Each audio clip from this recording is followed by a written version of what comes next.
ನಮಸ್ತೆ Anvay kitchen and ಕ್ರಿಯೇಷನ್ಸ್ಗೆ ಸ್ವಾಗತ. Friends, ಇವತ್ತು ನಾವು ಪಾಲಕ್ ಸೊಪ್ಪನ್ನು ಬೆಳೆಸ್ಕೊಂಡು ಹೆಲ್ದಿಯಾಗಿರುವಂತಹ ಪಲ್ಯವನ್ನು ಯಾವ ರೀತಿ ಮಾಡೋದು ಅಂತ ನೋಡೋಣ. ವಿಡಿಯೋ ನೋಡೋದಕ್ಕೂ ಮುಂಚೆ ಚಾನಲ್ಗೆ ಸಬ್ಸ್ಕ್ರೈಬ್ ಮಾಡದೆ ನೋಡ್ತಾ ಇದ್ದರೆ ಪ್ಲೀಸ್ ಸಬ್ಸ್ಕ್ರೈಬ್ ಮಾಡಿಕೊಂಡು ಸಪೋರ್ಟ್ ಮಾಡಿ.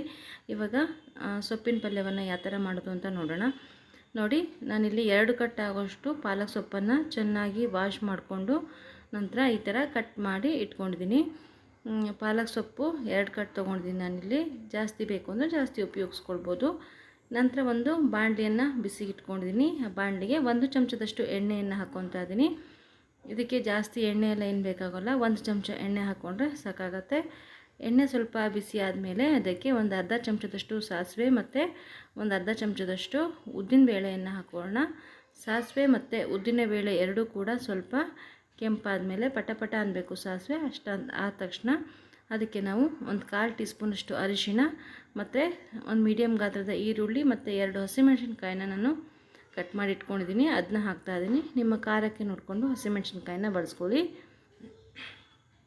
ಇವಾಗ ಈರುಳ್ಳಿ ಎಲ್ಲ ಸ್ವಲ್ಪ ಟ್ರಾನ್ಸ್ಪರೆಂಟ್ ಆಗೋವರೆಗೂ ನಾವು ಫ್ರೈ ಮಾಡ್ಕೊಳ್ಬೇಕು. 1 ನಿಮಿಷ ಫ್ರೈ ಮಾಡ್ಕೊಂಡಾದಮೇಲೆ ಅದಕ್ಕೆ ಸ್ವಲ್ಪ ಕರಿಬೇವಿನ ಎಲೆಗಳನ್ನು ಕೂಡ ಸೇರಿಸ್ಕೊಂಡು 1 ನಿಮಿಷ ಮತ್ತೆ ಫ್ರೈ ಮಾಡ್ಕೊಳ್ಳೋಣ. ಈಗ ಈರುಳ್ಳಿ ಎಲ್ಲ ಚೆನ್ನಾಗಿ ನೋಡಿ ಬೆಂದಿದೆ. ಇವಾಗ ನೆಕ್ಸ್ಟ್ ನಾವು ಇದಕ್ಕೆ ಕಟ್ ಮಾಡಿಟ್ಟಿರುವಂಥ ಪಾಲಕ್ ಸೊಪ್ಪನ್ನು ಹಾಕ್ಕೊಳ್ಳೋಣ. ತುಂಬ ಒಳ್ಳೆಯದು ಫ್ರೆಂಡ್ಸ್ ಇದು ಪಾಲಕ್ ಸೊಪ್ಪು. ನಾನು ಇದನ್ನ ಬೆಳ್ಳುಳ್ಳಿಯನ್ನು ಹಾಕಿ ಹೇಗೆ ಪಲ್ಯ ಮಾಡೋದು ಅಂತ ಕೂಡ ಆಲ್ರೆಡಿ ಶೇರ್ ಮಾಡಿದ್ದೆ. ಇವತ್ತು ಈ ರೀತಿ ಈರುಳ್ಳಿಯನ್ನು ಮತ್ತು ಹಾಕಿ ಯಾವ ರೀತಿ ಮಾಡಬೇಕು ಅಂತ ಕೂಡ ಶೇರ್ ಮಾಡ್ತಾಯಿದ್ದೀನಿ. ಇವಾಗ ನೋಡಿ, ಕಟ್ ಮಾಡಿದಂಥ ಎಲ್ಲ ಸೊಪ್ಪನ್ನು ಕೂಡ ಇದಕ್ಕೆ ಇವಾಗ ಸೇರಿಸ್ಕೊಳ್ಳೋಣ. ಸೊಪ್ಪು ಹಾಕಿದ್ಮೇಲೆ ಒಂದು ಸತಿ ಚೆನ್ನಾಗಿ ಮಿಕ್ಸ್ ಮಾಡ್ಕೊಂಬಿಡೋಣ.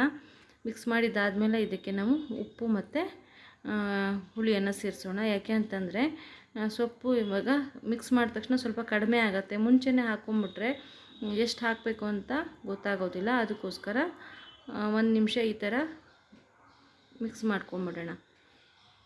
ಈ ಪಲ್ಯ ತುಂಬಾ ರುಚಿಯಾಗಿರುತ್ತೆ ಫ್ರೆಂಡ್ಸ್. ಬಿಸಿ ಬಿಸಿ ಅನ್ನ ಜೊತೆ ಕಲಿಸ್ಕೊಂಡು ತಿನ್ನೋದಕ್ಕೆ ತುಂಬಾ ಟೇಸ್ಟಿಯಾಗಿರುತ್ತೆ. ಖಂಡಿತ ಈ ರೆಸಿಪಿಯನ್ನು ಟ್ರೈ ಮಾಡಿ ಹೇಗೆ ಬಂತು ಅಂತ ಕಾಮೆಂಟ್ ಮಾಡೋದನ್ನು ಮಾತ್ರ ಮರಿಬೇಡಿ. ಚಾನಲ್ಗೆ ಹೊಸಬರಾಗಿದ್ದರೆ ಖಂಡಿತ ಲೈಕ್ ಮಾಡಿ ಫ್ರೆಂಡ್ಸ್. ಇವಾಗ ನೋಡಿ, ಸೊಪ್ಪೆಲ್ಲ ಸ್ವಲ್ಪ ಕಡಿಮೆ ಆಯಿತು. ಇವಾಗ ಇದಕ್ಕೆ ರುಚಿಗೆ ಎಷ್ಟು ಬೇಕೋ ಅಷ್ಟು ನೋಡಿಕೊಂಡು ಉಪ್ಪನ್ನು ಹಾಕ್ಕೊಳ್ಳೋಣ. ಅದಾದ ನಂತರ ನಾನಿಲ್ಲಿ ಆಮ್ಚೂರು ಪುಡಿಯನ್ನು ಹಾಕ್ತಾಯಿದ್ದೀನಿ. ಇದಿಲ್ಲ ಅಂತಂದರೆ ಹುಣಸೆ ಹಣ್ಣಿನ ರಸವನ್ನು ಕೂಡ ನೀವು ಹಾಕ್ಕೊಳ್ಬೋದು. ಅದಾದ ನಂತರ ಒಂದು ಚೂರು ಬೆಲ್ಲವನ್ನು ಹಾಕೊಳ್ಳೋಣ. ಟೇಸ್ಟು ಬ್ಯಾಲೆನ್ಸ್ ಆಗುತ್ತೆ ಅಂತ ಅಷ್ಟೇ. ಸೊ ಇವಾಗ ಎಲ್ಲವನ್ನು ಹಾಕ್ಕೊಂಡು ಚೆನ್ನಾಗಿ ಮಿಕ್ಸ್ ಮಾಡ್ಕೊಳ್ಳಿ. ನೋಡಿ, ಚೆನ್ನಾಗಿ ಇದಕ್ಕೆ ನೀರೆಲ್ಲ ಹಾಕೋ ಅವಶ್ಯಕತೆ ಇಲ್ಲ. ಸೊಪ್ಪಲ್ಲಿರುವಂಥ ನೀರೇ ಬಿಟ್ಕೊಂಡು ಈ ರೀತಿ ಚೆನ್ನಾಗಿ ಬೇಯುತ್ತೆ ಅದು. ಇವಾಗ ಇದಕ್ಕೆ ನಾವು ಸ್ವಲ್ಪ ಕಾಯಿ ತುರಿಯನ್ನು ಸೇರಿಸ್ಕೊಳ್ಬೇಕು. ಕಾಯಿ ತುರಿ ಆಪ್ಷನಲ್ಲು ಫ್ರೆಂಡ್ಸ್, ಬೇಕು ಅಂದರೆ ಹಾಕ್ಬೋದು, ಇಲ್ಲಾಂದರೆ ಇಷ್ಟಕ್ಕೆ ನೀವು ಸ್ಟಾಪ್ ಮಾಡ್ಬೋದು. ನೋಡಿ, ಈ ರೀತಿ ಇವಾಗ ಚೆನ್ನಾಗಿ ಬೆಂದಿದೆ. ಇವಾಗ ಒಂದು 2 ಚಮಚದಷ್ಟು ಕಾಯಿ ತುರಿನ ಹಾಕ್ತಾಯಿದ್ದೀನಿ. ಟೇಸ್ಟ್ ಚೆನ್ನಾಗಾಗುತ್ತೆ ಅಂತಷ್ಟೇ. ಇವಾಗ ಚೆನ್ನಾಗಿ ಮಿಕ್ಸ್ ಮಾಡಿಕೊಂಡು 1 ನಿಮಿಷ ಬೇಯಿಸ್ಕೊಂಬಿಟ್ರೆ ನಮ್ಮ ಪಲ್ಯ ರೆಡಿ ಆಗುತ್ತೆ. ನೋಡಿ ಎಷ್ಟು ಪಲ್ಯ ಆಗಿದೆ ಅಂತ. 2 ಕಟ್ಟಿಗೆ ಇಷ್ಟು ಪಲ್ಯ ಆಗಿದೆ. ತುಂಬಾ ಟೇಸ್ಟಿಯಾಗಿರುತ್ತೆ. ಖಂಡಿತ ಈ ರೆಸಿಪಿನ ಟ್ರೈ ಮಾಡಿ. ಇಷ್ಟ ಆದರೆ ಸಾಕಾಗತ್ತೆ. ಗ್ಯಾಸ್ನ ಆಫ್ ಮಾಡಿಕೊಂಡು ಸರ್ವ್ ಮಾಡ್ಕೊಂಡಿದ್ದೀನಿ. ನೋಡಿ ಪಲ್ಯ ಎಷ್ಟು ಚೆನ್ನಾಗಾಗಿದೆ ಅಂತ. ವಿಡಿಯೋ ಇಷ್ಟ ಆಗಿದೆ ಅಂತ ಭಾವಿಸ್ತೀನಿ.